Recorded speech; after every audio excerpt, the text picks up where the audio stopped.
What's up guys, Chorus95 and welcome to a brand new series. This is the Let's Mess With series. So as I explained in my Chorus Calendar series, this is going to be me playing a random game. There'll be one episode on that game and I'll give my opinions on the game. If it's a fun game, what you can do with it, positives, negatives about the game, basically a general review. And yeah, let's get on with it. So this is Universe Sandbox 2. So I loved the first Universe Sandbox as a physics student at university. It's an amazing game. And Universe Sandbox 2 is better than it in basically every way. The collision engine is better, the destruction engine's better, and it runs a lot smoother than Universe Sandbox 1. So here I have a solar system set up. So there's the Sun, there's Mercury, Venus, Earth, Mars, Jupiter, further out Saturn, Uranus and Neptune. And I think Pluto's here somewhere as well, if you want that to be the thing. And yeah, so what you can do, I've currently got it set to 15 days every second. So that's how fast it'll render. So every second in the real world, 15 days in engine will pass. And you can change this. You could have it to scale. So you could have it 1 second every second. So this is how fast the planets actually go around the sun. That's just a little flicker. It's not actually moving. And the slower you have it, the more accurate it is to real life, but obviously you're not going to get anywhere. So if we put it back to, we'll put 25 days. It's quite intuitive to set up and play, and they have a lot of pre-built maps basically. Right, so what one of the interesting things you can do, right, there's the sun. So let's find Earth. So if you double click on it, you fix it as your point of view. And here is Earth. As you can see, it's a pretty nice model. Even lights up in the darkness.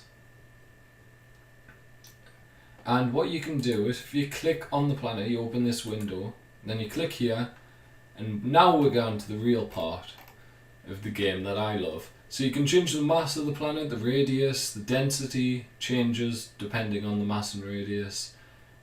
And you can change the age. I'm not sure exactly what age does in the game. You can change the surface temperature, or you can watch it change as you hurtle the Earth towards the sun, or you can change the velocity, the rotational period. So instead of being 24 hours, you could set so it rotates once every year. Surface gravity, you can't change. No, you change your escape velocity. They're just things that the game works out by itself based on stuff like the mass, the radius. Display mode, so you can show elevation, and you can show surface features. So all the mountains get displayed quite visibly. It's better with planets other than the Earth, because we all know about Earth. Some major axis, you can change things about the orbit in general. Orbital period, of course, you can make Earth's orbit bigger or smaller. Motion wise, you can change the velocity, relative velocity. You can tidally lock it to the sun, so one side's always facing the sun. So in this scenario, if I tidally locked it now, all of this area would forever be facing the sun, whereas all of this area would forever be in the dark. And there'd be like a horizon point along here, which would be the easiest place to survive, because this bit would be roasting hot and this bit would be frozen solid. More stuff about the axis, orbital elements, climate, you can change surface temperature as I said, the mass of the atmosphere, the surface pressure, the amount of greenhouse gases. So if you wanted, we could increase this to 500 parts per million, and we'll see what happens to the temperature. It won't happen now because I've got it on pause.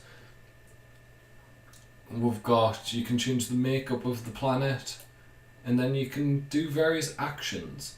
So we've changed the temperature, we've changed the amount of carbon dioxide in the atmosphere. So let's watch the surface temperature. As you can see, it's going up. Now it's going down as we spin away from the sun. So we're going slightly further away. So now we're going to come in towards it. We're going to heat up a bit, getting all the way up to 16.6 degrees. And we'll go down as we get further away. So it hasn't really made much of an impact in the game. But this time, as you see, as we come around, we hit 17. So it is making an impact, it's just not noticeable at first. Of course, we're going around the sun multiple times here, so this is multiple years are passing. We're at 17.3 degrees now. Degrees Celsius.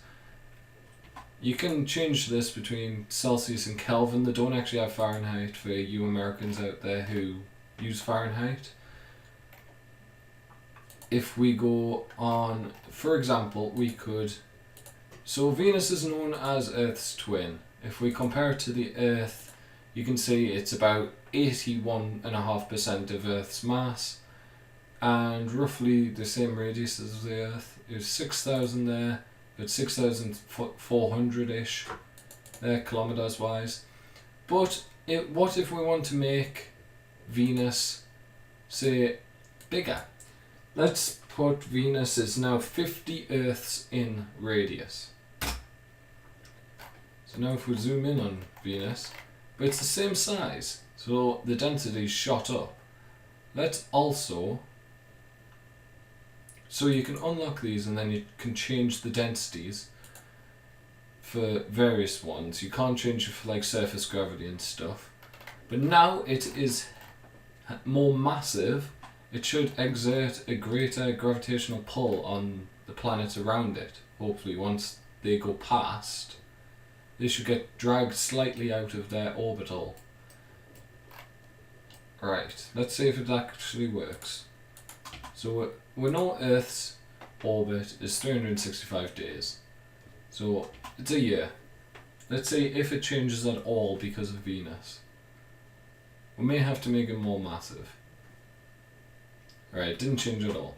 Let's make Venus more massive. So if we go to mass, Earth's not that big. What if we made it 2 Jupiters? And now we go on Earth. And we go to our orbital period. Hopefully it should change the Earth's orbital period. You can see it is. It's slowly dragging the Earth towards the Sun slightly, shortening the orbital period.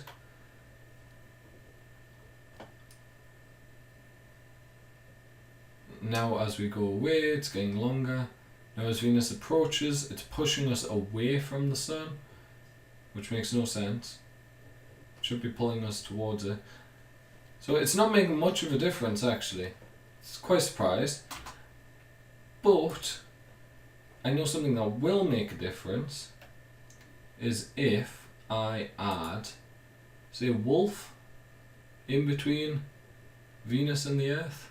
So if I add wolf here, so this is I believe wolf is a brown dwarf or a red dwarf, one of the two. A red dwarf because it's a star. So it's a quite a local star. As you can see, it's quite small in comparison to the Sun. If we have a look, it's 94 Jupiters in size and it's basically 9% of the Sun's mass. But that should be enough to make an impact on the Earth. As you can see, instantaneously. If we go off this and we click on the Sun, its orbit's even being altered. As you can see, Venus and Mercury are shooting off at this point. Earth's orbit is now at, it's varying crazily. Where is Wolf? Wolf's here. Mars is going haywire. Jupiter's okay at the minute. Mercury's been fired out, it's leaving the solar system, as is Venus. Mars looks okay. Yeah, it looks okay. Venus is coming back in. Mercury, I think, is gone. Nice spiral from the sun there. Don't think that's healthy. So here's Earth. Earth coming towards the sun. What's Earth's temperature at the minute? Surface temperature of the Earth at the moment is minus 26 degrees. If we click on the Earth and we zoom in, as you can see, since it's now negative, the Earth is now a snow planet. Somehow America's lights is still on despite the planet being covered in snow. This is actually the setting of the film Snowpiercer.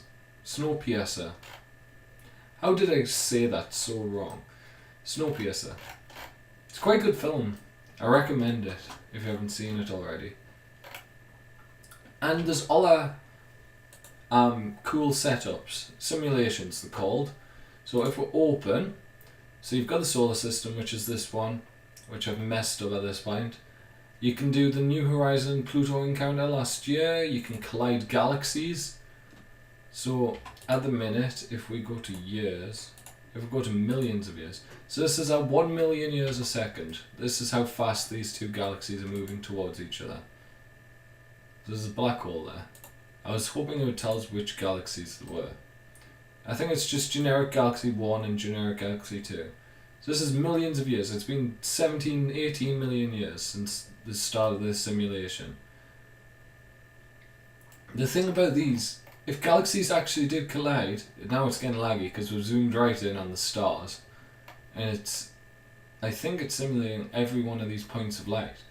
But if two galaxies did collide, the chances of the actual star systems and stars and planets colliding is very small, because how much space there actually is in space. There's a reason why it's called that. So yeah, we can see now. So you can see the performance is very good when you zoom quite far out. When you zoom in, performance does drop a bit. Just a little bit. But once you're like this distance away, it's fine. And I think it looks a bit better from this distance as well, because you get the whole scale of the thing. So as you can see, there's a black hole there, and where's the other one? Have they merged at this point? Quite an interesting formation. Planet 9. So this is the possible planet that's been theorized by scientists because all of the Kuiper Belt objects, or the large ones at least, seem to orbit on one side of the sun. So it's been theorized that there is a planet orbiting at a very large distance away from the sun. If we have a look, you can see it's got an orbit of 11,000 years in the game. So it's been theorized that this planet may exist. Semi-major axis of almost 500 astronomical units. And they theorized this is what's clearing this area of space from all the Kuiper Belt objects. So if we just do a quick simulation, does this work fine? Let's go to years per second. Let's do 100 years a second. So as you can see, all these go crazily fast around. Planet 9 is orbiting. If we go here, look at this is the sun's path. The sun doesn't stay stationary because it's moving around the center of the Milky Way. So it's actually moving through space as well. So you can see Mercury's, because we're going such a rapid speed, the orbits are coming apart slightly. It makes quite pretty pictures when you have it at this speed. As you can see, the sun is actually orbiting at a different plane to the rest of the planet, to the actual planets. All the planets don't orbit on exactly the same plane, if you look, because this is Earth's orbit here. This is Venus's, Mercury's is there, and then the Sun's is in the centre. It's all orbiting at different... And look at that. All these planetary bodies, they're not planets, but they're planetary bodies. Here's planet 9. So at the minute, it is... How do I tell exactly how far away it is? So it's about 200 AU away at this point. So it's still way beyond Pluto. Is it? Sedna's there. Where's Pluto? Is it on here? Well, it is way beyond Pluto, because Pluto sometimes comes inside Neptune's orbit.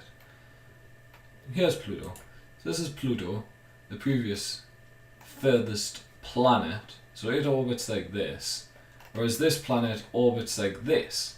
Theoretically, of course. It hasn't been proven to exist, but it's interesting theory. So we've got Saturn with its ring system. Saturn's rings are actually a lot thinner than most people think. As you can see, all the thicker rings at the centre, and then it actually has lots of... I'm assuming these are the moons of Saturn. Yep. Saturn has lots of moons, of course. If we go to... We can have a supernova happen. So as you can see, here's a supernova happening. Supernovas often outshine their parent galaxies. So a single supernova can outshine an entire galaxy's starlight. And that's at 4,000 years a second. If we look at the stellar evolution of the Sun, so this is going in how many million years? 400 million years a second. So we're at about the stage of where Earth is now, and the Sun's starting to expand. Did it expand and contract really quickly there? Did I miss the red giant stage? I think I did. Yeah, so I think we're going too quick for it to actually show up. But you did see the expansion for a second, and then it shrunk back down. Right. We can see supernova close up in real time.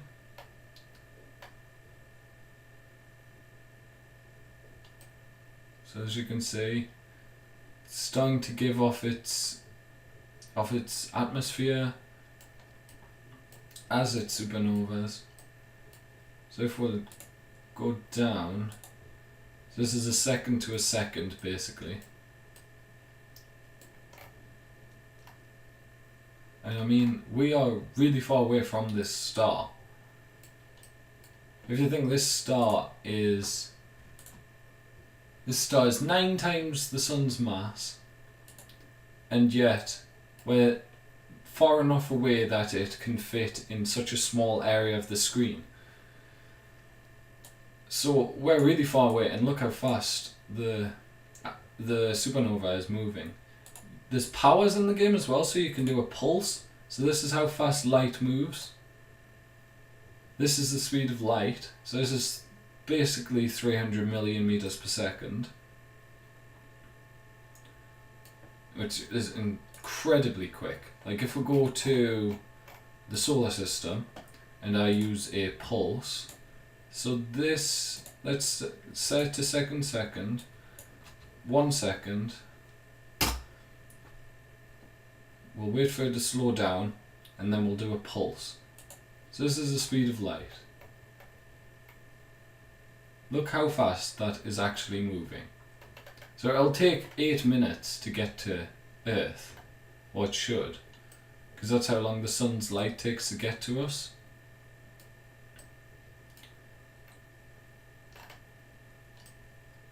It's like 8 minutes 17 seconds, something like that. So yeah, I just wanted to end this episode of Let's Mess with fictional So we can have something that tries to replicate Westeros's very strange seasons. So if we click over here, we have Westeros, and this orbit should theoretically make it so that the seasons can be long, like some years, and then short other years. Theoretically.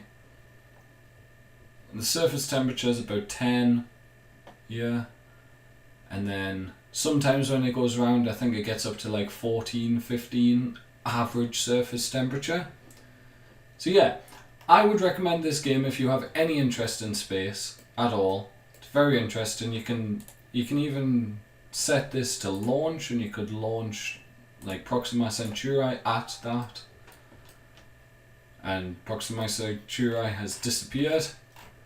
You can zoom out incredible distances. You can add some of the biggest stars in the sky. Like, where's CW, or C, what's it called, VY Canis Majoris. So if we look at this, compared to these two stars, if we just place it down, look at how big that is, and it's supernovaed, and yeah. Here's a galaxy, or the Large Magellanic Cloud. I can't pronounce it. But anyway, guys, I would recommend this game for any even small space enthusiasts. Be sure to pick it up. It's probably about £10 nowadays. I'm not quite sure. I think it was about 20 when I bought it when it first came out. But anyway, I hope you've enjoyed the video. This is episode 1 of Let's Mess With. We'll have one of these a week. If you've liked the video, drop a like on it. Comment down below suggestions for other games I can do Let's Mess With. It doesn't have to be games, it could be certain websites that you can play games on. Like for example, later this week I am starting a GeoGuessr series, so that's the kind of game where it's a website that could appear on this series. So yeah, thank you for watching. Subscribe if you want to see more, and from me, Corvus95, goodbye.